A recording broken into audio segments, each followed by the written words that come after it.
All right, I'm going to comment about my Speedmaster Mark II and why it has meaning for me.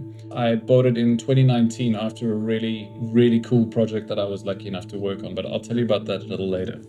Let's have a look at the watch first. To be honest, I didn't realize that it probably is in need of a good service. I noticed that only by the close-up shots that there was a lot of dust, especially under the dial. There's a little bit of oxidization on the dial as well. The casing could do with a little freshen up, as you'll see later. But, overall, I just absolutely love the look of this. There's just something about the shape of this body, that kind of mirror finish bevel alongside the brush steel. It looks like a car body. It's got a kind of a curve, which makes it feel like it's in motion. But the reason it's special to me is because of what you're seeing in here now.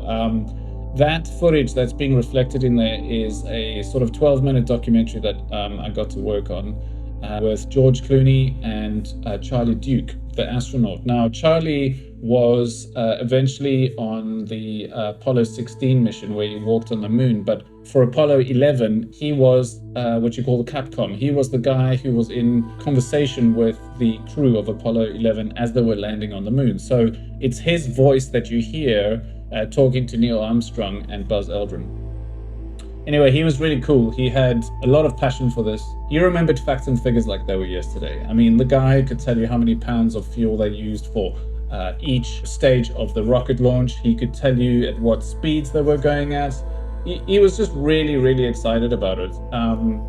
And, spoke about using his Speedmaster as well. So there were scenes like this one where they're walking underneath a Saturn V rocket, which is the same height as a 36-story building. So this thing is huge. It's absolutely massive, and us as a crew as well all left there pretty impressed by the whole experience. But George was a fan. He was, I think, 9 or 10 years old at the time of all of these landings. So for him, these were his heroes, and he's said that quite a few times. He essentially interviewed Charlie, and it just came out great. Like, we all had such a good time. But yeah, this watch is a watch that I wore daily for about a year and a half. So you can see that it's got signs of use. It still works great, and it just fits absolutely perfectly for me. Because of the size, it's a little more weighty than a traditional Speedmaster moonwatch. I just love this thing. I am proud of the fact that I do wear my watches. I don't buy watches as investments.